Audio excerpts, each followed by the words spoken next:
Hello and welcome back. After finishing all of my Saudi Arabia vlogs, I thought it would be helpful to create a video showing you how expensive things are in Saudi Arabia based on my experience traveling around the country just over 1 month. I'll begin by breaking down the currency from pounds, as that's my currency, to Saudi Riyal. Here we are, I'm using an app called Currency Converter Plus. £1 is equal to 4.85 Saudi Riyal, £5 24.26, and £10 then 48.52. 50 is just under 250, 242.62, and £100 equal to just beneath 500 Riyal, 485.25. So we can average around £1 for 5 Riyal. So before even venturing to Saudi Arabia, you need to organize your visa to the country. Sometime last year, they introduced a new e-visa scheme, which aimed at targeting travelers like myself, going to the country for non-religious purposes. And that visa cost is quite expensive, I have to say. It's 463 Riyal, which is around £95. And it is very easy to do. The website is very clear. There's no problems getting the visa. Just simply the cost is quite expensive if we're comparing with other countries. But that's the fee if you want to visit Saudi Arabia. As for my flight in from London Gatwick, I flew with Turkish Airlines and I transit in Istanbul, so it was 2 flights, and altogether the cost was £304 one way from London to Jeddah, transiting in Istanbul on the way. Next up is accommodation, and I'll start by saying that Saudi isn't the friendliest country when it comes to budget backpackers. I would say if you're traveling on a shoestring, you might struggle just slightly with accommodation prices, and your best bet is to use couch surfing. I'm going to go through each city and how much I paid, and then you can get a general idea for how much it might be for you if you're planning a trip to Saudi yourself. So for Jeddah, I did just that. I used couch surfing, didn't pay any accommodation cost in Jeddah, but I imagine it to be the same price as the capital city, Riyadh. Now Riyadh, I did pay for a hotel. I stayed for a week in Oyo 146 Al Asama, which was 736 Riyal for 1 week, which is just over 105 Riyal per night, which equates to just over £21 a night. That is actually very good for the room that I got, ensuite, spacious, clean sheets, Wi-Fi, although it wasn't the strongest. The only thing I can complain about that hotel is the area it was in was not particularly nice, full of workshops, a bit rough, and way off the centre of Riyadh. In the old town, not the greatest area, but if you just want somewhere to rest your head and you don't care about the actual area, you just want to find a cheap room, then this hotel would also be perfect for you. However, bear in mind that you will be having to most likely take taxis from the hotel to reach the parts of the city that you want to get to, so there's that added cost. So you have to work out what works for you. But if you don't care about the area, then I'd recommend this hotel on a budget. Rewinding slightly, when I visited Al Ula before I went to Riyadh, it was also very overpriced and very difficult to find a room. I didn't actually manage to find anything online on booking.com that I thought was reasonable for the price. Some of them were way overpriced. You know, we're talking 150, 200, 300 pounds for a night in hotels which didn't necessarily look like they were worth that much. So I figured that when I arrived in Al Ula, I would just roam around and find my own place. I did, but it was still expensive for what I got. It was a furnished apartment which cost 300 Riyal a night, which is around £60. It was dirty, it wasn't the greatest. There are places in Saudi, especially outside the big cities, where they haven't quite built enough hotels that are affordable yet. Most of them are towards the luxury end, and it's going to take some time. But now they've announced the e-visa and there's people coming, I'm sure they're going to try and build more hotels and hostels and places like that where backpackers can actually stay. But this whole process is probably going to take a few years, but you can do it if you couch surf a little bit, get one dodgy hotel here or there with an okay room for a good price, and manage your trip like that. If you really want to see Saudi, then it's definitely possible. And then there's also the chance that you can find a really good deal, which is what happened to me in Dammam, the last city that I was in. I stayed in the Eastwood Hotel, which roughly worked out at 500 Riyal for 3 nights. In British pounds, £34 per night. A little bit more expensive, but if you're only staying for a couple nights like I was, then you can probably manage it. The Eastwood Hotel in Dammam, I highly recommend it. But on the whole, Saudi isn't the greatest for accommodation. If you're really on a budget, then couch surfing is going to be a great friend for you, as well as the incredible people that you'll meet on the app, which is more important than saving money. So moving on to transportation within the country, there is a lot of options actually. Flights, trains, buses. You can rent a car, which is one of the most popular things to do. Ever since the new e-visa has been announced, I've met quite a lot of travelers who rented their own car all over Saudi, as it's relatively inexpensive. Petrol's not too much over there, and you can get it fairly hassle-free. For me, I used a variety of modes of transportation to try and get a proper feel of the country.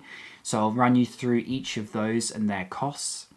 A train from Jeddah to Medina cost me 120 Riyal, which is around £25.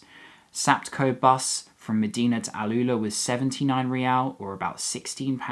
Saptco is the best company to use if you want to take buses around the country. Comfortable, modern, air-conditioned, on time, everything you need, no concerns. Saptco is the company to go with. The second Saptco bus I took was from Riyadh to Dammam, which came to 60 Riyal, just around £12, much cheaper than if you were to fly. I took one domestic flight in Saudi from Jeddah to Riyadh.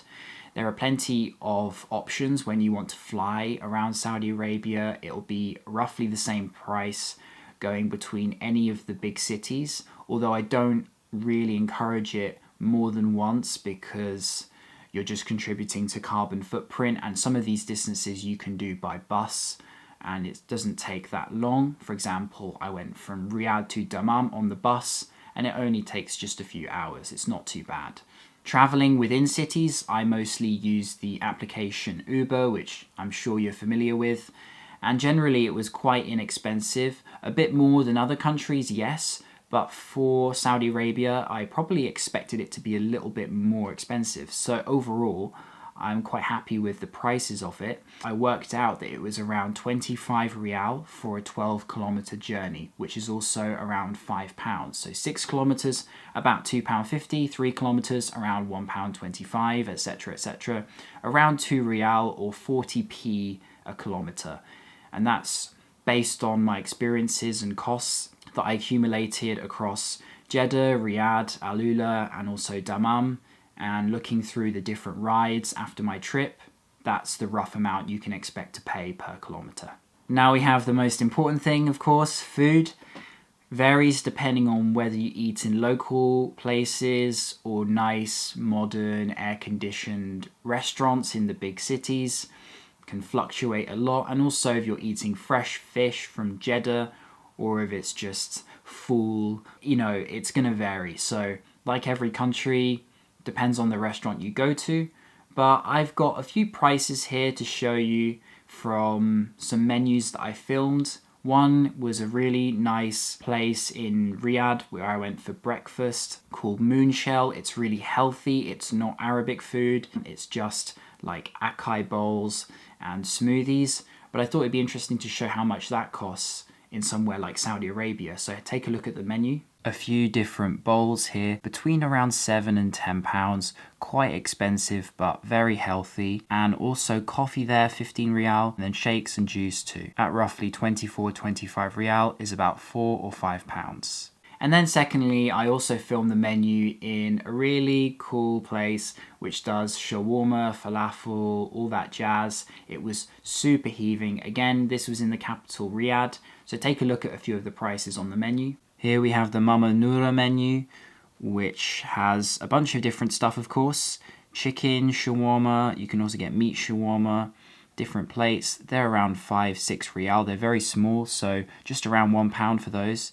Cheese pastries and others, again, only £1 or so. Moving on to the chicken and kebabs. These are a lot more expensive, of course, and usually they can be shared with multiple people. There you can see 27 riyal, which is over £5. Moving on to the juices, every kind you can imagine.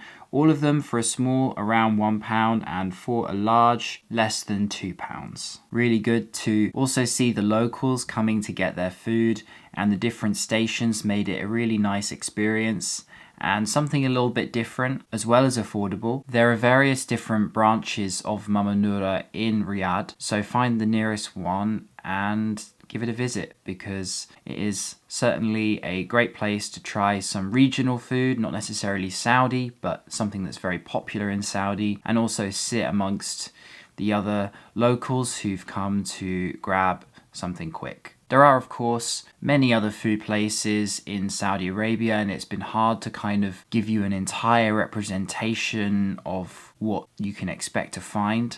I've only shown one more expensive place and one relatively more affordable place in the short space of this video. Food can be affordable in the extent that you eat locally and you don't necessarily have to splurge on expensive restaurants all the time, but still, the expensive restaurants are not as bad as, say, Western Europe. So it's all relative to what you are able to spend. If you're looking for cheap food, you can find it. If you're looking for expensive food in very nice restaurants, you can also find that too. Finally, I also decided to film inside a supermarket in Riyadh just to find out what the average everyday prices would be. So if you're interested, then take a look. This particular supermarket has absolutely everything, including even a large cheese selection. You can get almost anything here. You can see the amount of fresh produce available is quite amazing, and most of it's very inexpensive. Oranges here, just around £1 a kilogram, or just over as well for lime, and apples over there, just over £1 for a kilogram. All the different veg here, every type, even avocados, around £1 as well for a kilogram of bananas, $4.95. 3 riyals for a pot of watermelon chunks. 10 riyal for 2 barbecued chicken breasts. Skewers, 18 riyal. Just underneath £4 for the skewers, around £2 for the breasts. $14.95, around £3 for 450 grams of chicken breast. For a regular fresh laban drink, which they absolutely love here, just 2 riyal. 9 riyal, around £2 for 24 fresh eggs. Almost any modern supermarket here in Saudi has alcohol-free beer. $5.50, around £1 a bottle. And also for a Coca-Cola, $2.50 a bottle. How much is a loaf of bread in Saudi Arabia? Just under £1 for most brands. Even sandwiches, if you're craving some, $6.95. 0.8 of a riyal for a Aquafina bottle of water. $2.65 for a Snickers bar. And $3.10 a Galaxy. Lastly, sightseeing in Saudi Arabia, and how much is it? Let's start with Jeddah, as that was the first city I explored. Jeddah was mostly free, the Corniche, Al Balad, no prices involved. And then heading north, arguably to the country's most impressive site, Madain Salah, next to the town of Al Ula. Then I went on a tour which was around £50 or 255 riyal. This was for the Winter at Tantura festival. I explain all the details in my Madain Salah vlog. However, this festival is not open forever, and by the time you're watching this video, most likely it is finished and there'll be a different type of tour regarding Madain Salah, or it might even be closed. So do check the relevant website and information online to find out more about how you can visit, but that's how much it cost me for a day tour of Madain Salah. I also did a couple days road trip down south from Jeddah to Abha and Baha with my host from Jeddah and another Spanish guy. The costs didn't add up to very much at all because entering the historic villages of Riyadh Alma and the Ain is completely free. The only thing you have to pay for is your petrol, your car if you're renting one, and also your hotel for the night, food, all the extras. Generally, not that expensive and very affordable if you can manage your transportation. Moving on to Riyadh, the capital city, there were some things I didn't have to pay for, such as entering the Masmak fortress and of course the mosque just beside it. There is one place I had to pay an entrance cost for in Riyadh though, which is the Sky Bridge at the top of the Kingdom Centre Tower, which was completely worth it. And by the way, that cost around £12 or 60 Riyal to go up there onto the Sky Bridge, and I recommend doing it around sunset so you get the contrast of day and watch the city turning to night and then seeing the lights afterwards. A separate day trip from Riyadh is to the edge of the world, which again is a little bit pricey, but if you want a good experience and an opportunity to meet other travelers and have it all sorted for you, then you can go with the guys I recommended in my vlog. The trip was 250 Riyal, which includes dinner, coffee, tea, shisha, Bedouin tents afterwards. It's a great experience, and that's around £50 there. Again, for Dammam, costs were very little. Only entering the museum did I have to pay anything, which was covered by Aziz, who was looking after me, and I never found out the price of it, but I don't imagine it to be very much. Aside from that, walking around in Dammam, there were no costs at all. So that's a general summary of how much things can cost in Saudi Arabia. I hope it gave you a slightly better idea if you're planning to go there for yourself, or just wanted to get a quick gauge of whether you'd be able to make a trip there or not. Well, now you know, and you can refer to some of the individual things I've mentioned in this video. I hope it was helpful. For everyone who's subscribed to my channel and watched my Saudi Arabia videos, then thank you very much. I appreciate it, and I hope you'll stick around for the future when I go to other countries.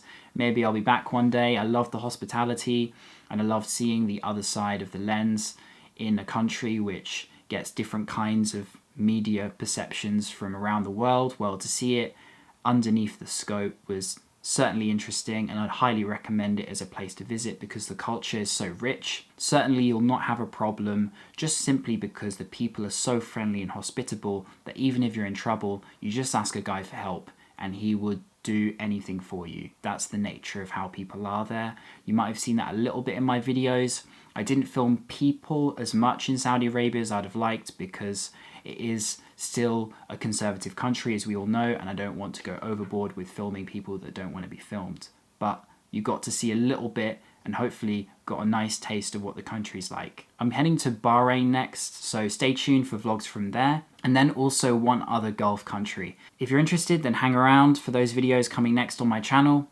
Thank you for watching again, and I'll see you then.